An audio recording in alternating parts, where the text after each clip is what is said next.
감사합니다. 오늘은 나는 여호와이니라 라는 제목으로 하나님 말씀 증가하겠습니다. 여러분 논어에 보면 무신분립이라는 성어가 있습니다. 무신분립, 믿음이 없으면 서지 못한다라는 뜻입니다. 믿음이 없으면 나라나 사람은 바로 설 수 없다라는 그런 뜻입니다. 공자의 제자 중에 자공이라는 제자가 있었습니다. 이 자공이 선생님께 물었습니다. 선생님, 정치의 핵심은 가장 중요한 것은 무엇입니까? 라고 물었습니다. 그래 공자가 자공에게 첫 번째는 먹는 것이다. 먹는 것이다. 두 번째는 군대다, 병력이다. 군인이 있어야 나라를 지킬 수 있다. 세 번째는 신뢰다. 백성의 신뢰, 백성의 믿음이다. 라고 이렇게 대답을 했습니다. 자공이 선생님 그러면 셋 중에서 한 가지를 버려야 한다면 무엇을 버릴까요? 군대를 버릴 수 있다. 그죠? 병력, 힘. 그죠? 그럼 선생님 두 가지 중에서 또 한 가지를 더 버려야 된다면 어떤 것을 버릴 수 있을까요? 여러분들은 어떤 걸 버릴 수 있겠습니까? 신뢰를 버리겠습니까? 먹는 걸 버리겠습니까? 대답 잘 하십시오. 먹을 게 없으면 굶는데. 근데 공자는 먹는 것을 버리라라고 이렇게 대답을 해줬습니다. 왜냐하면 사람은 어차피 다 죽는다. 그러나 진짜 사람이 설 수 있는 것은 믿음이고 신뢰다. 나라나 백성이 바로 서려면은 신뢰가 있어야 된다라고 이렇게 그 신뢰의 중요성에 대해서 강조를 했습니다. 어떤 조사에 의하면 우리 대한민국 사람들은 국가나 국가 기관에 대한 얼마만큼 신뢰를 가지고 있느냐. OECD 국가들 중에서 평균 이하 한 30%밖에 되지 않는다라고 이렇게 대답을 했습니다. 오히려 기업에 대한 기대치가 신뢰가 더 높다라고 그렇게 나왔습니다. 우리나라의 어떤 국민 총생 GDP라든지 그죠 아니면은 지금 세계적으로 선풍을 일으키고 있는 K-팝이란지 K-푸드란지 이런 K-컬처 문화들 그죠? 이런 것들이 세계적인 그런 위상을 갖추어가고 있는데 그렇지만 그러나 다른 사람에 대한 신뢰나 국가에 대한 신뢰들은 사실은 굉장히 하위권에 머물고 있다라는 것입니다. 특히 우리나라는 정치 양극화 현상이 좀 있습니다. 그죠? 자기가 지지하는 후보나 자기가 지지하는 정당이 아니면은 무조건 반대. 자기가 지지하는 어떤 정당은 무조건 찬성하는. 그죠? 물론 신뢰하고 믿을만 하면 박수 보내고 응원하고 해야 되지만 또 잘못하면 아무리 자기가 응원해도 또 질타를 하고 또 바르게 할 수 있도록 이렇게 해야 되는데 그러나 우리나라 사람들은 이게 없어요. 중간이 없어요. 그냥 뭐 아니면 도고 이렇게 양극화되다 보니까 사회적인 여러 가지 문제들도 같이 있더라라는 것입니다. 예전에 EBS 방송에서 100명에게 물었습니다. 100명에게 옆에 있는 사람들, 주위에 있는 사람들 얼마나 믿을 수 있습니까? 라고 하니까 겨우 28명 정도만 믿을 수 있고 나머지는 주위에 있는 사람들 못 믿겠다라고 이렇게 대답을 한 겁니다. 뭐고 깡패 같은 나라 그 러시아 있지 않습니까? 세상에 남의 나라를 침략하고 그죠? 그 백성들, 그 국민들을 무기로 학살하는 이런 일들을 동조하고 전쟁에 동의하는 그러한 그 이상한 나라인데도 그 나라는 국가에 대해서 28명이나 지지를 한다는 겁니다. 믿는다는 겁니다. 그러니까 우리나라 사람들이 더 이렇게 믿지 못한다라는 겁니다. 여러분 옆에 있는 분들 한번 보십시오. 좀 믿을만 합니까? 그죠? 고개 끄덕끄덕 하시는 분도 있고 이래 하시는 분도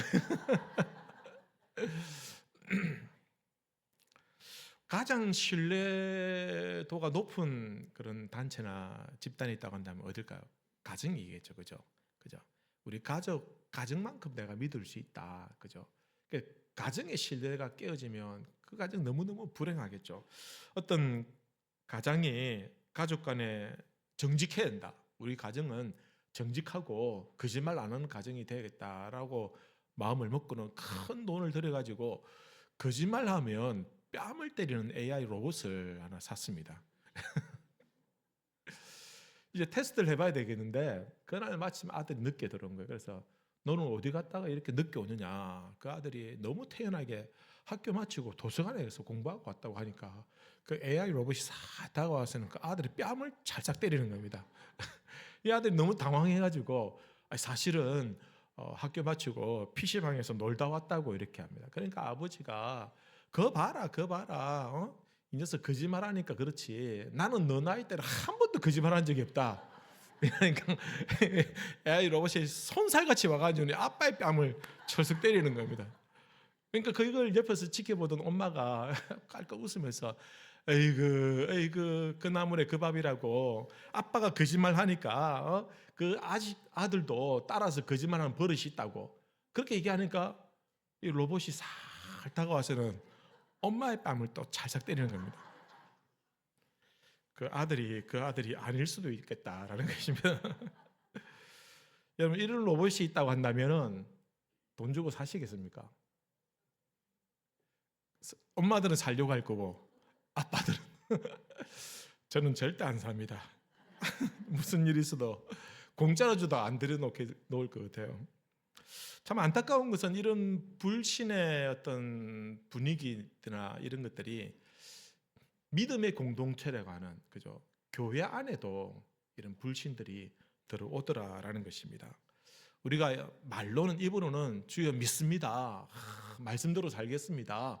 이제 예배를 가장 중요하게 생각하겠습니다라고 하고는 그러나 밖에 나가면은 이 현실 앞에 부딪히면은 이 현실의 거대한 문제들을 만나게 되면은 그 약속들을 지키지 못하고 냉혹한 현실 앞에서 돈 문제 때문에 때로는 건강의 문제 때문에 때로는 자녀들의 문제 때문에 하나님을 향한 신뢰가 무너지고 말씀보다는 그 눈앞에 펼쳐진 그 문제들 앞에서 주눅드는 그런 모습들을 우리가 보게 되는 것입니다. 오늘 말씀이 딱 그 내용입니다. 모세가 하나님께서 주신 명령을 따라서 이제 바로에게 갔습니다. 모세는 이전에 지팡이가 뱀이 되는 것을 경험했어요.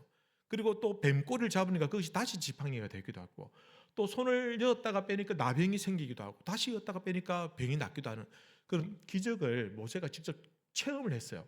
그러니까 믿음이 가겠죠. 하나님 능력이 하나님이니까. 근데 이제 바로에게 갔습니다. 바로에 와가지고 이제 하나님의 백성을 내놔라. 하나님이 데리고 나오라고 했다. 라고 이렇게 당당하게 얘기를 했어요. 그러면은 모세 생각에는 바로가 기가 죽어가지고 아이고 벌벌 떨면서 아이고 빨리 데려가라고 이렇게 할 것 같았는데 오히려 성경을 보니까 바로가 오히려 이스라엘 백성들이 이게 건방지다면서 너희들이 시간이 남아 돌아서 이런 생각을 하는구나 하면서 오히려 그들의 노역을 2배, 3배로 더 가중시켜 버렸다는 겁니다. 이전에는 자기들이 짚을 주면서 벽돌을 만들고 그것을 성을 쌓도록 했는데 이제는 재료도 주지 않고 너희들이 알아서 해라. 대신 물량은 갑절로 채워야 된다. 그걸 못하니까 매질을 하고 때리고 학대를 하는 일이 벌어졌습니다. 그러니까 모세가 깜짝 놀란 거예요.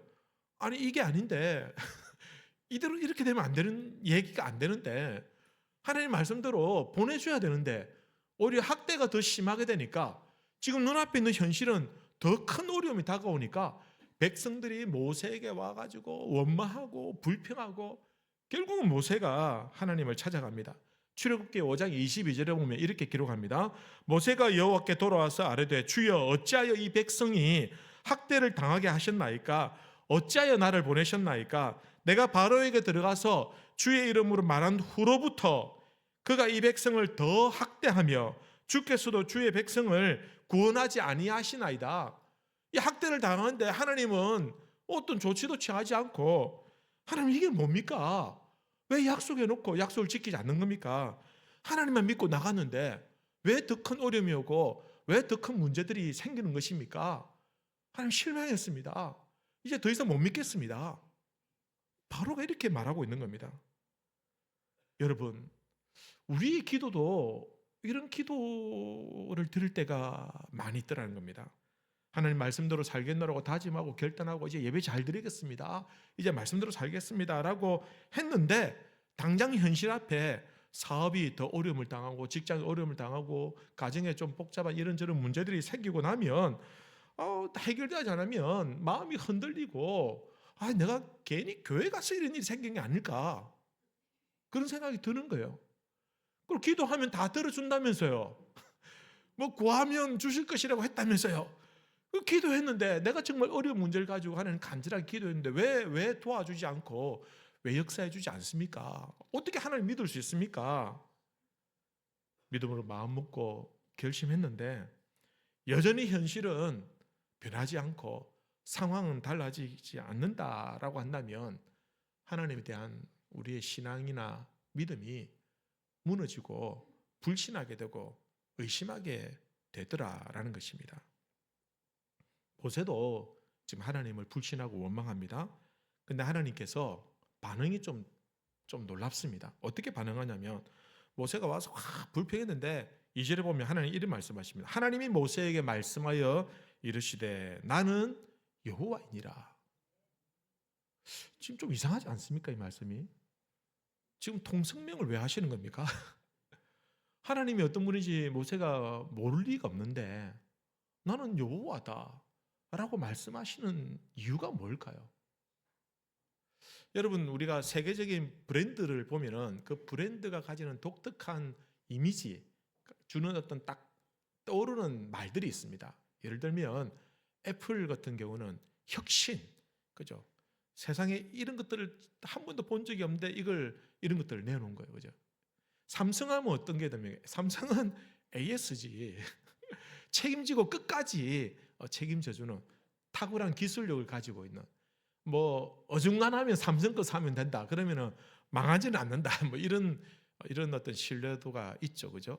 그리고 또 다른 거 하면은 여러분들 예를 들면 뭐 나이키 하면 도전, 뭐 성취 이런 말들이 떠오릅니다, 그죠?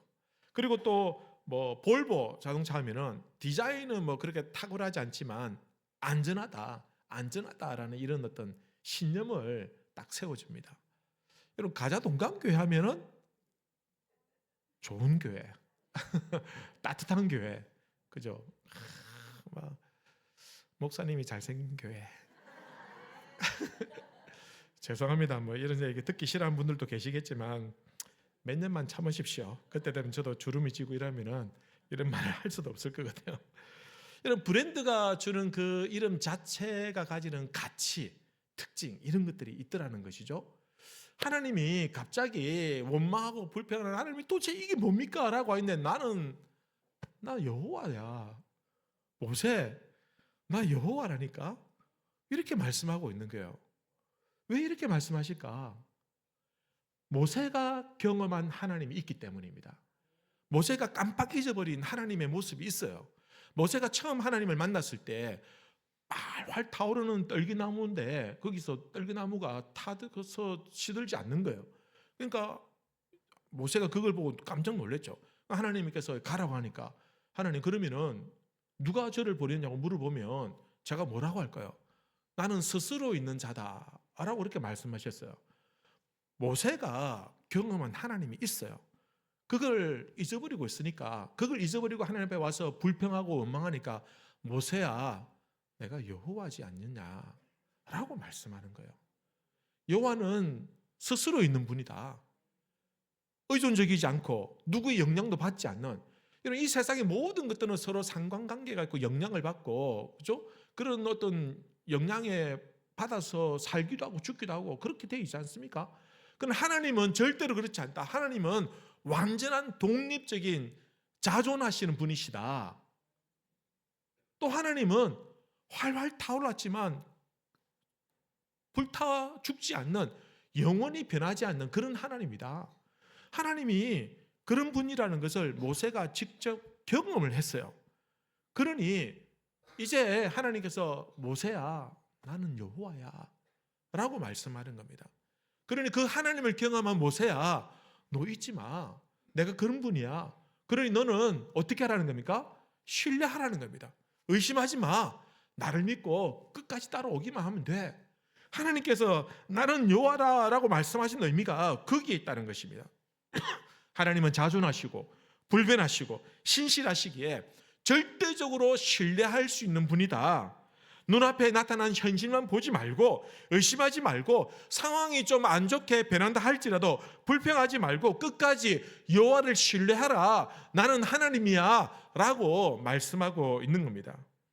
성경을 보면 이스라엘 백성들의 역사를 보면 이스라엘 백성들이 가진 것도 없고 힘도 없고 아무것도 없어요. 그런데도 위기를 만나고 어려움을 당하면 감당할 수 없는 적군이 쳐들어올 때 아무것도 없어도 희한하게 이스라엘이 이길 때가 있고 승리할 때가 있더라는 겁니다. 그때가 언제냐면 하나님을 신뢰할 때, 하나님을 믿을 때, 그들이 하나님을 불신하고 의심할 때는 여지없이 실패하고 망하고 패할 수밖에 없었지만 그들이 끝까지 하나님 믿고 하나님 붙들고 있을 때는 하나님께 그들에게 이김을 주시더라는 겁니다. 잠언에 보면 이런 말씀이 있습니다. 너는 마음을 다하여 여호와를 신뢰하고 내 명철을 의지하지 말라. 너는 온 마음을 다하여 하나님만 의지하고 신뢰하라. 그러면 오늘 하나님께서는 나는 여호와다라고 말씀하시는데 우리가 어떻게 그 하나님을 신뢰할 수 있을까요? 신뢰해야겠다는 건 알겠는데 왜 우리가 하나님을 신뢰해야 될까요? 여전히 어려움이 있는데 내가 좀 어려움이 있어서 교회를 다니면 내가 어려움이 있어서 하나님을 믿으면 좀 이 문제들이 나아질 줄 알고 내 마음의 고통이 좀 덜해질 줄 알고 내 상황이 변화될 줄 알고 어렵게 마음 먹고 결단하고 교회에 왔는데 하나님 믿기로 작정을 했는데 그런데도 불구하고 여전히 변화되지 않는 이유가 무엇이냐? 그럼에도 불구하고 내가 하나님 끝까지 신뢰해야 됩니까? 내가 끝까지 하나님 믿어야 됩니까? 왜 그래야 됩니까? 왜? 오늘 말씀에서 왜 우리가 하나님을 신뢰해야 되는지 두 가지로 우리에게 교훈하고 있습니다. 첫 번째는 무엇이냐면 하나님은 약속을 지키시는 여호와이시기 때문입니다. 여러분 저를 따라해 보시겠습니까? 약속을 지키시는 여호와이십니다. 하나님께서는 오늘 나는 여호와다라고 하시면서 덧붙여서 하시는 말씀이 있습니다. 6장 3절에 보면 내가 아브라함과 이삭과 야곱에게 전능의 하나님으로 나타났으나 나의 이름을 여호와로는 그들에게 알리지 아니하였고 가나안 땅 곧 그들이 거류하는 땅을 그들에게 주기로 그들과 약속하였더니 이제 애굽 사람이 종으로 삼은 이스라엘 자손의 신음소리를 내가 듣고 나의 언약을 기억하노라. 여러분 나의 언약을 기억한다라는 의미는 내가 잊어버리고 있다가 맞다 있었지 하면서 기억하는 것이 아닙니다. 나의 이름을 나의 약속을 기억한다라는 말은 내가 그것을 이미 알고 있었고 이제는 그것을 이루겠다, 실천하겠다, 실행하겠다라는 것을 의미하고 있는 겁니다. 내가 너희들에게 약속한 거 이때까지 내가 준비 잘 해왔다, 이때까지 기다리고 있었다, 이제 때가 되었으니 내가 그 약속을 이루어 주마. 이전까지는 약속을 주시는 하나님이었지만 이제는 약속을 이루시는 하나님으로 나타나셨다는 겁니다. 즉 하나님께서 우리에게 주신 약속을 기억하시고 때가 되면 그 약속을 다 이루어 주시니 너 의심하지 마. 끝까지 신뢰하고 나만 믿고 따라와. 우리가 성경을 보면 성경에는요 수많은 약속들이 있습니다. 그리고는 그 약속들이 어떻게 이루어지고 있는가를 하나씩 다 보여주는 것이 성경의 내용입니다. 하나님께서는 이스라엘의 처음 시조가 되는 아브라함을 부르셨습니다. 그런데 하나님께서 아브라함을 부르시고는 그에게 이렇게 말씀하셨어요. 내가 너로 큰 민족을 이루게 할게. 너의 후손들은 하늘의 별과 같이 땅의 모래와 같이 많아지게 내가 해줄게 라고 약속해 주셨어요. 아브라함이 좀 생뚱맞게 갑자기 하나님 나타나서 이렇게 말씀하시니까 좀 이해가 안 됐어요. 왜냐하면 아브라함이 그때가 75세인데 그때 자식이 한 명도 없었거든요. 자기 아내 사라는 65세였거든요. 이미 아이를 낳을 수 있는 나이가 아니었었어요. 근데 하나님이 그렇게 말씀하시니까 이게 처음에 잘 이해가 되지 않았어요. 그런데 하나님은 딱 정확하게 25년 약속 주시고 한 1년 뒤에 아기 나오면 와 이렇게 할 건데 그게 아니고 25년이 지나서 100세가 되었을 때 이삭이라는 아들을 낳게 해주셨다라는 것입니다. 아브라함은 생전에 자기의 적통아들 딱 한 명 이삭 하나 보고 죽었어요. 그런데 무슨 하늘의 별, 무슨 땅에 모래. 말도 안 되는 얘기죠. 근데 하나님은요, 너의 후손이라고 했으니까, 너의 살아있을 때가 아니고 너의 후손이라고 했으니까 그 약속을 첩 이삭을 통해서 하나씩 하나씩 이루어 가시더라는 겁니다. 이삭은요, 아들 둘만 낳았어요. 딸랑. 수십 명 넘으면 좋겠는데 딸랑 둘 낳았어요. 딸랑 둘 낳았는데 아이 형 에서는요, 이 신앙에 대해서 관심도 없어요. 맨날 밖에 돌아다니면서 사냥하고 이렇게 다니고, 야곱은 꼭 계집애처럼 엄마 옆에 딱 달라붙어 가지고 뭐 거짓말도 잘하고, 심지어는 자기 형 에서의 장자권까지 몰래 속여가 빼앗기도 하고, 심지어는 아버지가 눈이 좀 잘 안 보이니까 그걸 또 변장하고 들어가 가지고 아버지의 축복 기도를 가로채는 그런, 좀 어떻게 보면 좀 야가 빠진 아이예요. 그런데 이 야곱이 나중에 보면 그의 아들이 12명이 됩니다. 그리고는 그의 아들들을 통해서 또 후손을 놓고, 결국은 점점 시대가 지나면서 하나님의 약속들이 조금씩 이루어지더라는 겁니다. 근데 아브라함의 가문이 그렇게 썩, 우리가 세상적인 눈으로 보면 썩 좋은 가문은 아니에요. 왜냐하면 이삭은요, 맨날 밖에 나면 주 터지고 얻어맞고는 좀 내향적인 아들이었어요. 싸움을 싫어해요. 누구하고 부딪히면 자꾸 피하고 도망가고, 아이 그냥 주라, 문제 일으키기 싫다 이렇게 하고. 이삭의 아들 위에 에서는 완전 뭐 돌아다니는 애고, 야곱은 거짓말하고 사기치고, 그리고 야곱이 좀 나중에 여자가 좀 관계가 좀 복잡해. 여자가 부인이 4명이나 되고, 그리고 아들들 낳았는데 12명이나 낳았는데 이 12놈 이놈이 저거들끼리 찌찌고 볶고 싸우고, 심지어는 저 막내 바로 밑에 위에 있는 요셉을 노예로 팔아버리기도 하고 죽이려고 하고, 그리고 저거들끼리도 싸우고 부인들끼리는 시기 질투하고, 완전 콩가루 집안이에요. 콩가루 집안. 그리고 그 후에 후손들이 점점 많아졌습니다만은, 그 후손들이 무슨 우등한 그런 민족이 아니에요. 아주 열등한 노예 집단. 하나님의 백성이라고 말하기는 좀 거리가 먼, 그런데 이런 좀 문제가 많은 이런 가문을 통해서 하나님은요, 500년이 지나게 하시면서, 그리고 결국은 이스라엘 백성들이 200만 명이 넘게 그들을 세워주셨다. 약속을 지켜주시더라는 겁니다. 야곱의 가족이 가나안 땅에서 너무 흉년이 들어서 이제 살기 어려우니까 애굽으로, 요셉이 총리로 애굽으로 이주를 합니다. 그때 갈 때 70명밖에 되지 않았어요. 70명밖에 되지 않았는데, 여러분 아무리 그래도 430년이 지나면서 어떻게 200만 명이 될 수 있습니까? 200만 명이. 여러분 조상들 중에서 몇 대 위에 뭐 한 몇백 년 위에 조상들이 있을 거 아닙니까? 여러분 가문 종친에 모이면 200만 명 모입니까? 200만 명 되는 가족 가문이 있습니까? 아무리 긁어 모아도 안 돼요. 어떻게 될 수 있습니까? 특히 고대 사회에서 질병이 있고 병이 있고 일찍 죽고 전쟁이 있고 기근이 있고 가난이 있는데, 거기서 어떻게 그렇게 할 수 있을까?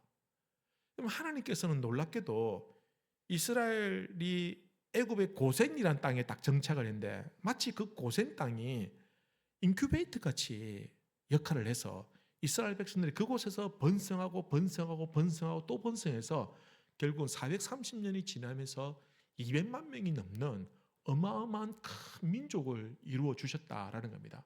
이건 한 가문이 이렇게 된다는 것은 말도 안 되는 이야기인데, 어떻게 이게 가능하냐? 하나님의 약속이 있었기 때문입니다.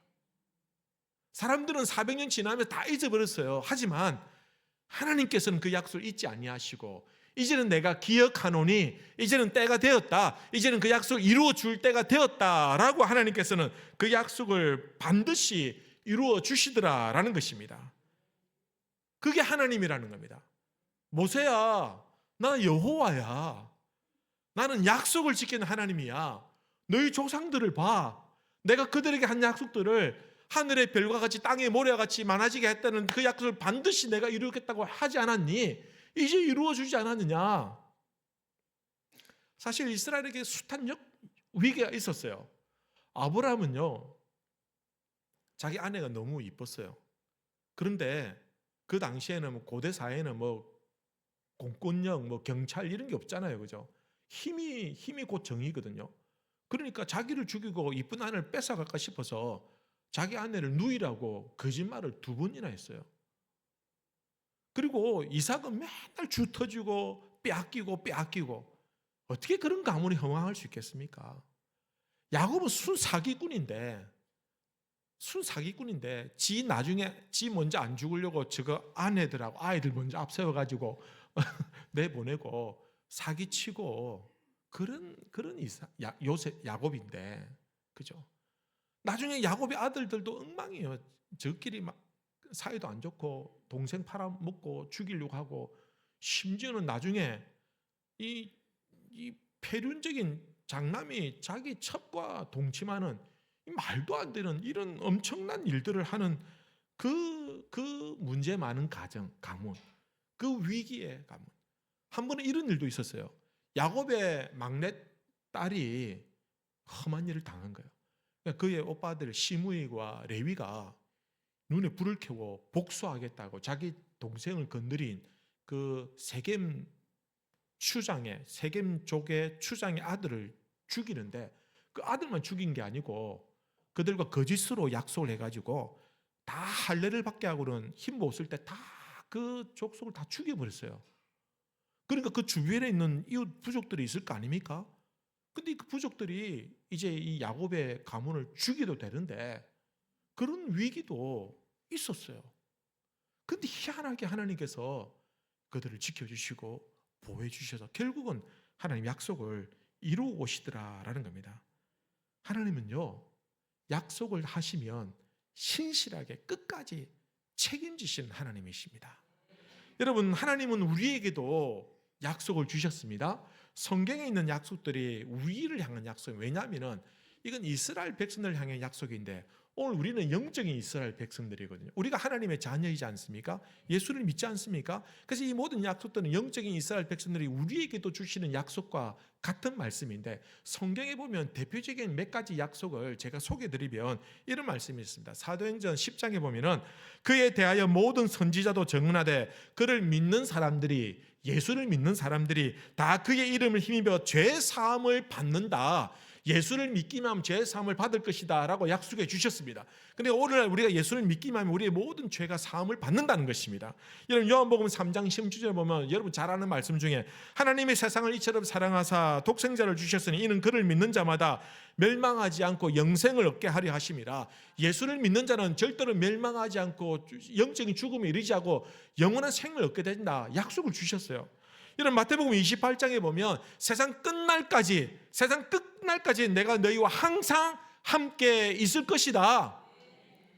여러분, 히브리서 13장에 보면 내가 결코 너를 버리지 아니할 것이다. 너를 절대 떠나지 않으마. 네가 무슨 짓을 해도, 네가 어떤 일을 당해도, 네가 비록 나를 버리고 실패하고 너가 믿음이 떨어진다 할지라도 그러나 나는 너를 놓지 않을 것이다.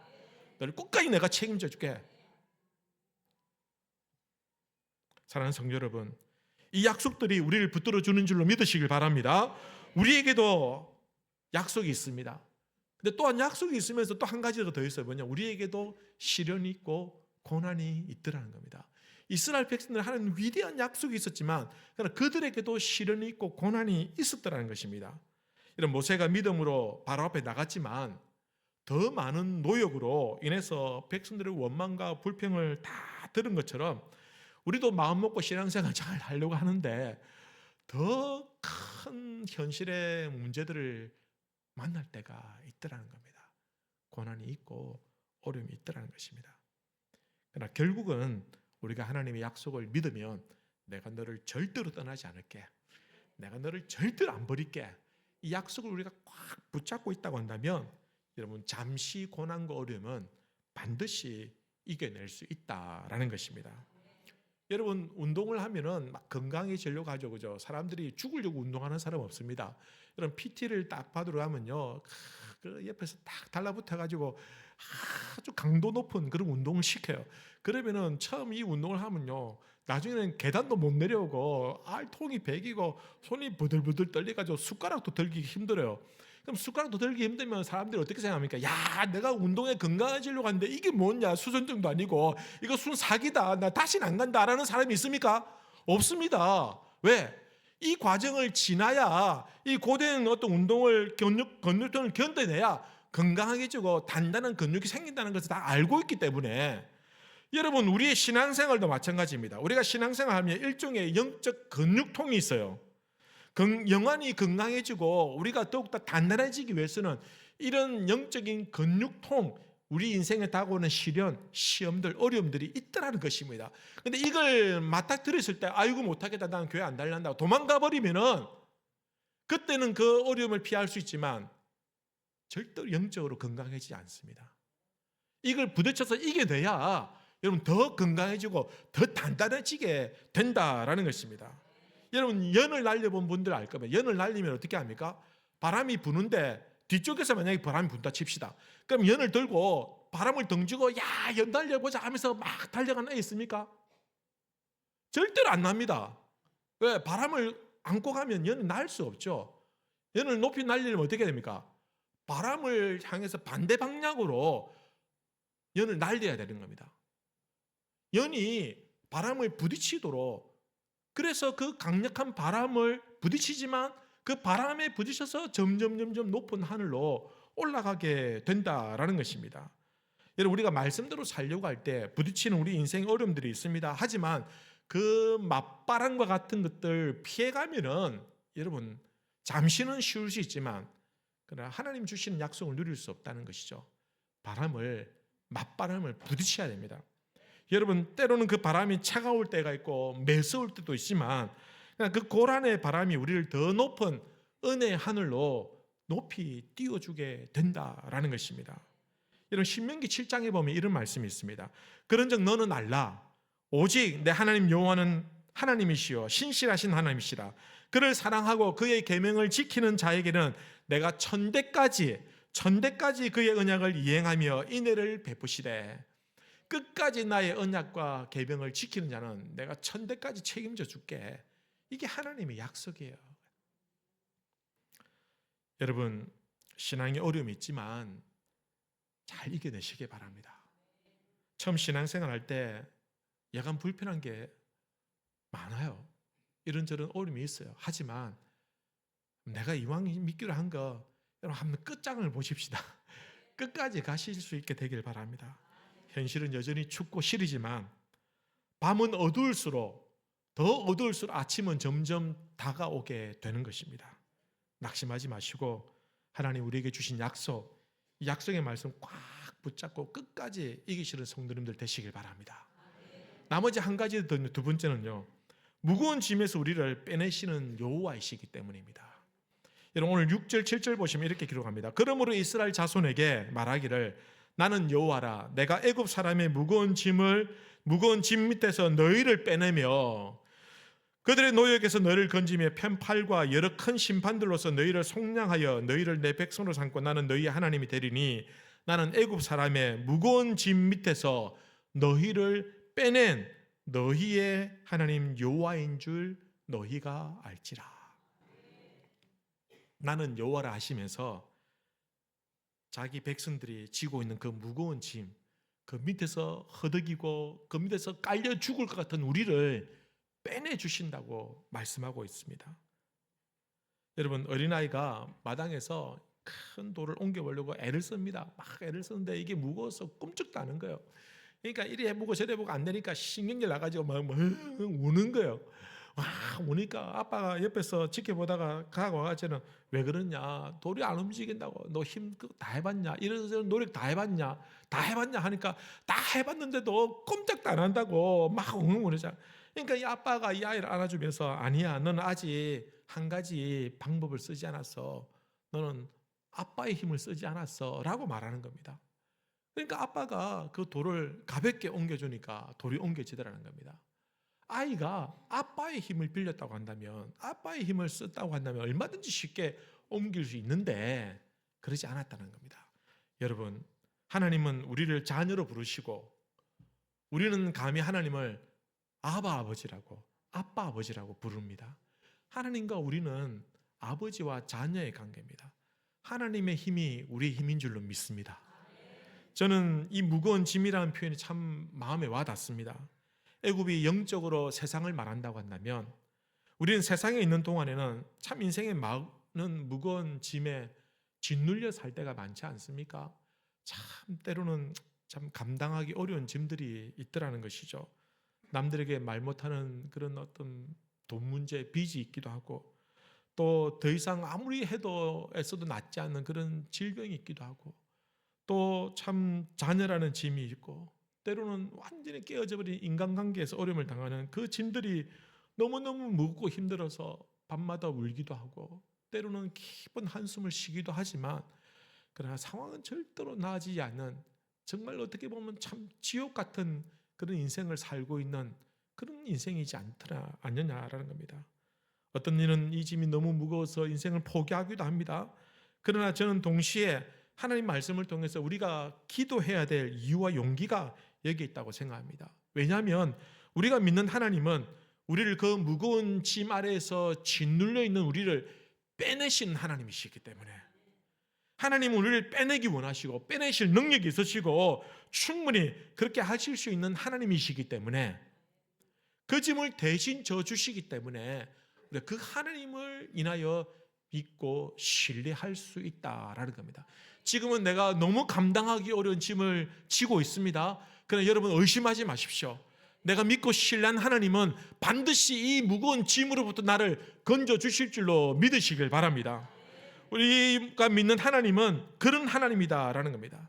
오늘 나오실 때 무거운 짐을 가지고 오신 분들도 계실 것입니다. 여러분, 그러나 실망하지 말고 낙심하지 말고, 마음이 답답하고 좀 어렵더라도 우리 하나님 앞에서 최면이 뭐 중요합니까? 다 내려놓고 여러분 하나님 앞에서 필요하면 엉엉 우십시오. 하나님, 힘들어 죽겠습니다. 정말 힘듭니다. 하나님, 이 돌덩어리 같은 이 무거운 짐을 좀 치워주십시오. 나는 못합니다. 마치 아버지가 아이의 짐을 돌을 옮겨주신 것처럼 하나님, 내 짐도 좀 치워주십시오. 견디기 어렵습니다.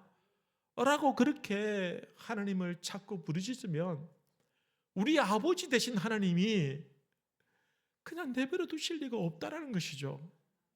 그러니 여러분, 그 짐이 더 이상 짐이 되지 않을 때까지 우리 믿음을 지키고 하나님을 신뢰하고 끝까지 한번 가봅시다.